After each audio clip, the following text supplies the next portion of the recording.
जब उसको पता है कि मुझे डेली इतने घंटे मुझे स्कूल जाना है, तो वो धीरे धीरे उस बच्चे की आदत बन ही जाती है। फिर वो अपने समय पर लंच करेगा, छुट्टी होगी तभी आएगा, टीचर का कहना भी मानेगा, घर में अपना भी होमवर्क भी करेगा। तो हमारा मन भी एक छोटे बच्चे की तरह है। शुरू शुरू में दिक्कतें बहुत होंगी, मन बैठने नहीं देगा, ना 5 मिनट बैठने देगा, ना 2.5 घंटे बैठने देगा, ना 10 मिनट। मगर वो छोटे बच्चे की तरह हम उसे अपना दोस्त बनाएं, ना कि उसके ऊपर ऑर्डर चलाएं। उसे प्यार से समझाएं कि आज 5 मिनट बैठो, 10 मिनट, 20 मिनट, ऐसे करके तुम बैठो, तो फिर मन को भी आदत पड़ जाएगी। फिर वो 2.5 घंटा नहीं 3 घंटा बैठेगा। और जब इसी शक्ति से मन को पता चलेगा कि अब मेरा यहाँ पर कोई काम नहीं है, अभी हम मन का कहना मानते हैं, फिर मन तुम्हारा कहना मानेगा। अभी मन ने कहा बाहर चलो, हम बाहर चल दिए, हमें ये करना है, हम वो करने लग गए। जब मन को हम कहेंगे कि हमें एक दिन में, कहते हैं एक दिन का 10वां हिस्सा, 2.5 घंटे हमें स्वयं अपनी आत्मा को देने चाहिए। कहते हैं जीवन में व्यस्तता बहुत है, सबके पास बहुत काम है, मगर कहते हैं तैयारी तो सब चीज की करनी है। जब बच्चा जन्म लेता है तो बच्चे के जन्म की तैयारी होती है। जिस दिन से बच्चा जन्मा उसी दिन से उसका मरण भी निश्चित है। एक जन्मदिन आया तो उसकी आयु बढ़ती जा रही है। हम आज का ट्रेंड ये है कि हम उसको सेलिब्रेट करते हैं, मगर सोचो सही है सेलिब्रेट, मगर यदि उसमें से हम 2.5 घंटा निकालते हैं तो उस सेलिब्रेट का, उस उत्सव का मनाने का सही मायना है कि हम जिंदगी घटने पे है, बढ़ने पे नहीं। तो पल पर तिनका घटता जा रहा है। हम उसकी खुशी जब मनाए जब हम अपने पास उसके लिए कुछ इकट्ठा कर रहे हैं। कहीं छोटे से समय के लिए जाना है, 1 घंटे के लिए जाना है, तब भी घर में ताला है, हाथ में पर्स है, साथ में गाड़ी है, मोटरसाइकिल है, तैयारी से हम आते हैं।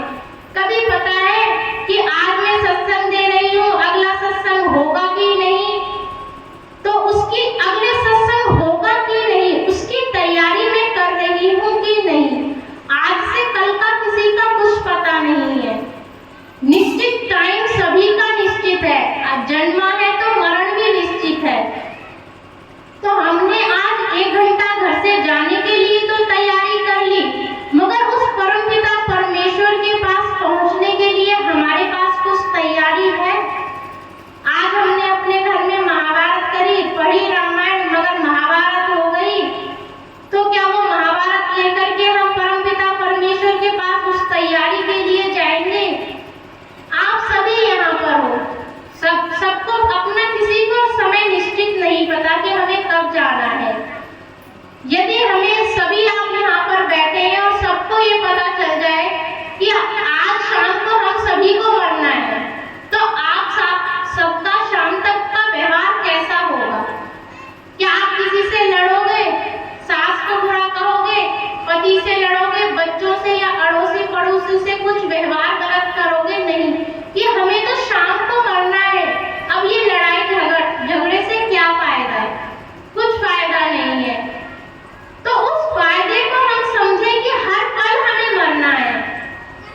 उस तैयारी को हम सदा के लिए, कोई यहाँ पर नहीं है, सभी को मरना है।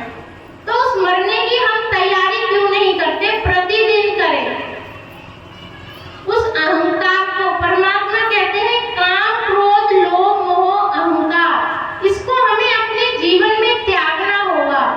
संयम, क्षमा, संतोष, अलगाव और विनम्रता के भावों को हम अपने जीवन में क्यों नहीं लाते हैं? उस विनम्रता के भावों को हम अपने जीवन में उतारें, परमपिता परमेश्वर से मिलने की तैयारी करें। घर से यहाँ तक आने के लिए हमने तैयारी की, और यहाँ से हमें यदि डायरेक्ट खबर आ गई कि परमपिता परमेश्वर के पास जाना है, तो हमारे पास जितना सामान है, इवन यहाँ तक जो भी हमने वस्त्र पहने हैं अपने तन पर, बैग तो जो हमारे साथ है वो तो जाएगा नहीं। जो ये तन पर वस्त्र पहने हैं, ये खाल पहनी है, ये हड्डी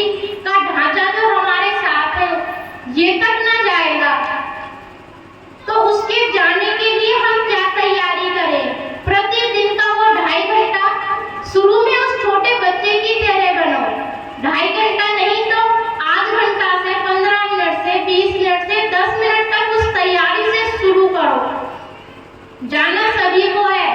खुद सोचो, कहीं भी जाने के लिए, एक छोटी सी शादी में जाने के लिए इतना बड़ा बैग होता है, और उस परमपिता परमेश्वर जो सर्वशक्तिमान इतना बड़ा है, उस बड़े के लिए क्या हम प्रतिदिन छोटी छोटी तैयारियां नहीं कर सकते? तो छोटी छोटी तैयारियों को, अर्थात वो भजन अभ्यास के समय को अपने साथ उस आत्मा के साथ जोड़ो। यदि कफन में सभी के पास एक जेब लगी होती तो अपनी अपनी तिजोरियों में से उसमें धन भरकर और तैयारी कर कर हम चले जाते, परंतु कफन में तो वो जेब ही नहीं होती।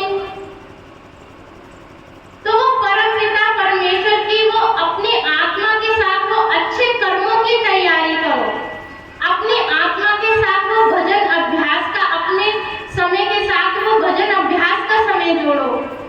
वही परमपिता परमेश्वर के पास जाने की हमारे जीवन में तैयारी है। ईर्ष्या और नफरत को अपने अंदर से हटाओ। एक व्यक्ति है, उसका घर बहुत ही अच्छा है, पीछे गार्डन है, बहुत सुंदर पेड़ पौधे, झूला, स्विमिंग पूल सभी उसमें बना हुआ है। उसके घर में जो भी रिश्तेदार आता वे सबको आराम से चाय पानी घर दिखाता, फिर पीछे अपना गार्डन दिखाता। इसका ये रूटीन सभी रिश्तेदारों के लिए, अड़ोसी पड़ोसी के लिए था।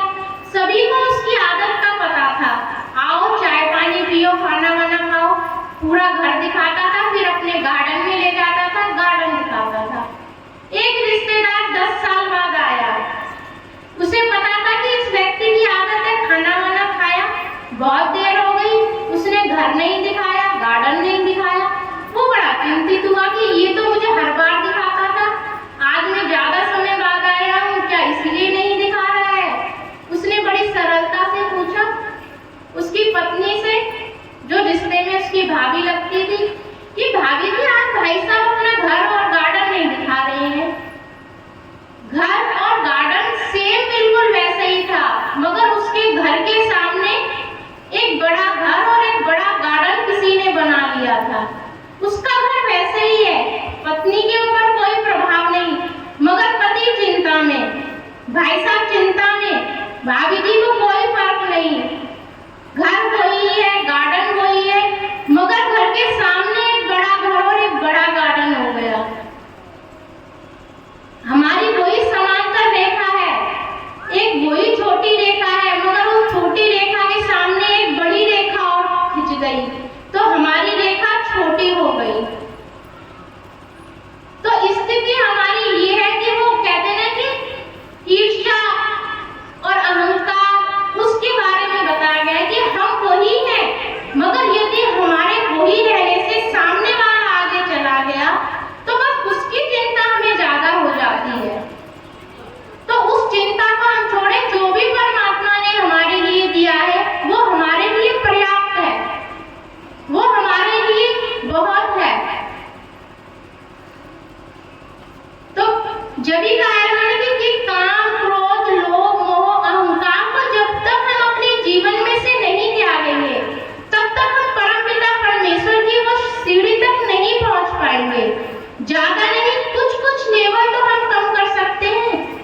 के आओ।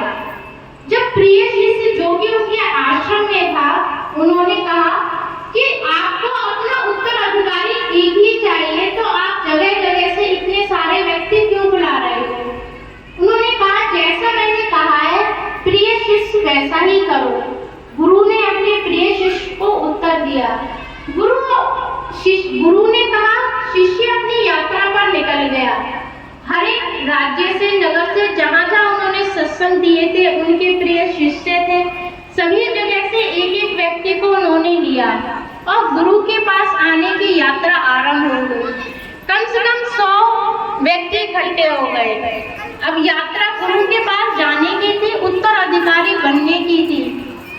यात्रा चल ही रही थी कि एक राज्य का सिपाही आया और कहने लगा कि हमारा सेनापति मर चुका है, तो राजा का आदेश है कि आप सभी शिष्य हैं, महात्मा जी के शिष्य हैं, गुरु के शिष्य हैं, तो आपसे अच्छा सेनापति हमें कोई नहीं मिल सकेगा। आप में से एक व्यक्ति हमारे साथ चल सकता है।